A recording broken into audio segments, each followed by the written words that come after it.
My beloved, my anointed one, are you prepared to move? Are you ready to shift, to rise? I ask, not because you are ready, but because I know you are not. You've lingered long enough in the gentle embrace of your comfort zone. But now, I am ushering you into a sacred season of becoming, a divine threshold where you must stretch beyond what feels safe and ascend toward what is destined. You are my cherished creation, crafted with sacred intent, sculpted by love, and set apart for wonders your present mind cannot yet fathom. I have seen every step, every stagger, every silent tear and victorious breath. I have stood with you in the shadows and rejoiced with you in the storm. Now, I am calling you, not to remain nestled in the familiar, but to step boldly into the unknown, into a realm of trust where your faith must outweigh your fear. This next season will not mirror the former. It is a forging season, a refining place, and it will stretch you on 5 sacred fronts. So listen closely, not as one hears a whisper in the wind, but as one receives a decree etched in eternity. These words are the architecture of your path, the rhythm of your destiny, the pulse of my divine will. You will be tested, not to break you, but to build you. First is the test of faith. You will be called to believe even when your eyes fail you, to anchor your soul not in what is, but in what has been spoken. When winds of doubt howl, your faith must stand, deep-rooted, unwavering. For faith is not a feeling, but a substance, a conviction of the unseen. Second is the test of obedience. I will lead you through unfamiliar terrain, ask you to say yes when the path is unclear. You'll be summoned to obey not out of certainty, but out of surrender. Obedience will unlock realms logic cannot reach. And know this, every command I give is a doorway, crafted with purpose and sealed with love. Third is the test of endurance. There will be days when weariness stalks your soul, when the weight of the journey threatens your resolve. But I will teach you to press on, not with hollow striving, but with divine persistence. Endurance will sculpt your character and crown you with a hope that does not fade. Fourth is the test of humility. As I lift you, there will be temptation to touch the glory. But remember, every triumph is my doing. Stay low in heart, pure in motive. Let your eyes remain fixed on me. True greatness is clothed in humility, and I exalt the ones who kneel. Fifth is the test of love. Above all, love is the greatest calling, not the love that is convenient or returned, but the radical, unconditional kind, the kind that mirrors my own. You will be asked to forgive, to extend grace, to see others through my eyes. For love is not just your command, it is your mark. My dearest one, what lies ahead requires more than strength. It demands surrender. More than vision, it requires trust. You have been faithful in what was small. Now I am entrusting you with more. But remember, I go with you, closer than your breath, stronger than your fear. Let go of the past and rise into the future I've ordained. You are ready, not because you feel it, but because I have declared it. Now arise. It is time to move. The fifth test, the test of love. You will encounter souls who are difficult to embrace. Individuals whose hearts are jagged with wounds, whose presence stretches your grace thin. You will face moments that strain your patience, situations that test the gentleness of your spirit. Yet I am calling you to love as I have loved, not selectively, not conveniently, but wholly, sacrificially, and without reservation. By this love, the world will know you are mine, not by eloquent speech or pious deeds, but by a love that acts, genuine, fierce, and unshaken. Let your love be more than sentiment. Let it be breath, movement, offering. Forgive without hesitation. Give without calculating cost. Extend grace like rain on thirsty ground, as I have done for you, time and again. These tests, my precious one, are not devised to dismantle you, but to forge you, to shape you into the vessel I have designed from eternity past. Do not fear the flames. They do not destroy the gold. They purify it. Do not resist the pressure. It does not crush the diamond. It births it. I am the eternal potter. You are my clay. Surrender to the sculpting hands that know your design. Trust the shaping process. For the work I have begun in you, I will bring to radiant completion. Amidst it all, anchor yourself in this unwavering truth. My love for you does not flicker with the winds of circumstance. It is steadfast. It is eternal. It is immune to the failures you fear or the battles you face. Not trial, not trauma, not even your own mistakes can sever you from my love. I am with you in the storm and the silence, in the descent and in the rising. My presence surrounds you like a shield. My spirit sustains you with supernatural strength. My peace will be your fortress. Lift your gaze, beloved. Do not be swallowed by what surrounds you. Fix your eyes on me, for I am your source, your sustainer, your salvation. I am opening doors no man can bolt, aligning hearts and moments in divine orchestration.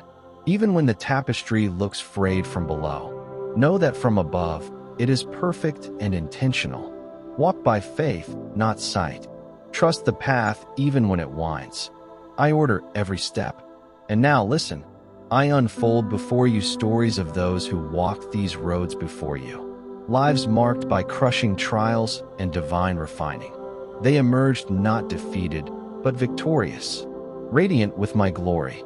For what you walk through is not foreign to me, nor is it without purpose. These are not chaotic events. They are sacred seasons. There is a time to rest and a time to rise, a time to sow and a time to reap, a time to endure in silence, and a time to sing the song of deliverance. All of it, every ascent and descent, rests under my sovereign reign. Nothing touches your life unless I, the master artist, allow it. To chisel, to mold, to elevate. You are not alone. The saints of old bore similar burdens. And in every wilderness, my hand upheld them. In every fire, my presence walked with them. In every fall, my mercy lifted them again. Let me remind you of Joseph, my servant of destiny. He dreamed with me, only to find himself plunged into darkness and betrayal, sold by his own blood, robbed of his cloak and freedom. Yet was I not with him? Yes, I was in the pit, in the chain, in the dungeon, and my favor did not abandon him. Even in bondage, he rose. Even in accusation, I positioned him. Even in delay, I was preparing him. So it is with you. This story I write in your life, it is holy. And when the final chapter is read, you will see that nothing was wasted, and every trial was a passage toward glory. The prison, the palace, and the purpose. Though Joseph's dreams once gleamed like starlight, the prison seemed to eclipse them completely. What once felt near now seemed impossibly distant. But child, my purposes are never disrupted by the injustices of man, nor by the shadows of unfair seasons. Every seeming setback in Joseph's life was, in truth, a divine setup. Each detour, a deliberate path toward the unveiling of my promise. In the stillness of confinement, Joseph remained steadfast. He served with humility, interpreted mysteries, and kept his heart unmarred by bitterness. And in the appointed hour, I lifted him from the pit to the palace. In a single day, he was elevated from prisoner to prime, the second most powerful voice in all Egypt. The dreams I placed within him as a boy came to fruition, not despite the testing, but through it. His trials were not wasted. They were sacred preparation. Through Joseph, I preserved nations from famine and restored a fractured family. What the enemy designed for destruction, I rewrote into deliverance. Can you see it, beloved? Joseph's long and bitter season was woven into a greater tapestry, one of redemption, of reconciliation, of destiny fulfilled. And so it is with you.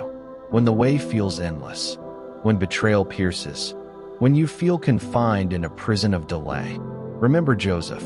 Cling to the vision I've whispered to your spirit. My timing is flawless. Behind every curtain, I am composing details for your good and my glory. Now let me speak of Esther, another vessel of divine intention, an orphan girl in a foreign empire. raised in obscurity by her cousin Mordecai, with no power, no title, no reason to imagine royalty. Yet I handpicked her, for such a time as this. By my orchestration alone, she was ushered into the royal palace and crowned queen. But her elevation was not for comfort. It was for calling. In her day, darkness threatened my people. Haman, driven by hatred, plotted their annihilation. Fear swept through the land like a plague. Mordecai's plea reached Esther's ears. Stand in the gap. Risk everything. Go before the king. Yet doing so meant death, unless favor intervened. Esther wrestled with fear, just as you do, child. But remember the words spoken to her. And now to you, who knows but that you have come to the kingdom for such a time as this. She fasted, she prayed, she waited on me, and then, clothed in courage, she stepped into her purpose. I granted her favor. The king listened. The wicked plot unraveled, and my people were saved through her obedience. Esther's path was one of divine concealment, followed by holy revelation. She was hidden, then called, insignificant, then indispensable. And so it is with you. Take courage from these stories. Joseph and Esther were not born extraordinary. They were clay in the hands of an extraordinary God. Their victories were not of their own making. They flowed from trust, obedience, and unwavering faith. As I was faithful to them, so I am faithful to you. You may feel weary in the waiting. You may grieve the unopened doors, the delayed dreams, the unanswered cries. But I am not confined by time. I see from the beginning to the end. I am Alpha and Omega, and my timing is always perfect. This season you're in, it is not wasted. The delay is strengthening your roots. The trials are refining your spirit. The battles are drawing you closer to me. And in the fullness of time, you will see the victory, not as a surprise, but as the fruit of faith that endured the fire.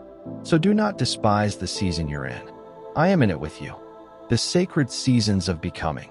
Each moment you walk through, child, is not a mistake. It is a milestone. Every season, a divine sculptor's hand, chiseling you into purpose. When you find yourself hidden, away from applause and absent from recognition, know this: I am cultivating you in the quiet, forming strength in the shadows, preparing you for a radiant revealing. When you're in the season of pruning, do not mourn the cutting back. I am removing what no longer serves your growth, trimming what hinders your bloom, so that your life may flourish with sacred abundance. When you're tested, understand, I am not punishing, but refining. I am forging your faith in fire, purifying it like gold, so that it shines with the brilliance of heaven's trust. And when the harvest arrives, when blessing overflows, let gratitude be your anthem, and humility your garment. For every good and perfect gift flows from my open hand. You are woven into a greater story, a divine epic that stretches across generations. The same spirit that lifted Joseph from the pit and Esther from obscurity is breathing life into your journey now. The same love that sustained them through silence and storms encircles you this very moment. I am not a distant deity watching from afar. I am near, closer than your breath, entwined in every detail of your becoming. Each thread of your life, even the tangled ones, is being intricately woven for good, for glory. There will be hours when my hand feels hidden, when my ways seem cloaked in mystery. But trust my heart, for I am good. I am faithful. I am for you, not against you. When the fires blaze, I will be your flame-proof presence. When the waters rise, they will not sweep you under. My promises are not fragile. My covenant with you is unshakable. Look again to the ones I've shown you. Joseph, betrayed, accused, forgotten. Yet he rose, refined by the waiting, and became a channel of deliverance for multitudes. Esther, an orphan in exile, yet she embraced divine bravery and saved her people through obedience and risk. Their afflictions were not endings, but preludes, divine preludes to my promises fulfilled. So it will be with you, beloved. Do not shrink back from the season you're in. Embrace it. I am with you in every step. working all things, yes, all things, for your good. And when the time is full, you will emerge, not broken, but bold, not lost, but launched into purpose. Fix your eyes on me. Anchor your heart in my truth. And know this, the story is not over. Greater things are yet to come. For I am the Lord your God, the one who calls you by name, who holds you firmly in the palm of my hand. I am your might, your shield, your refuge, your redeemer. So walk forward in holy confidence, child. The best is still unfolding. Amen.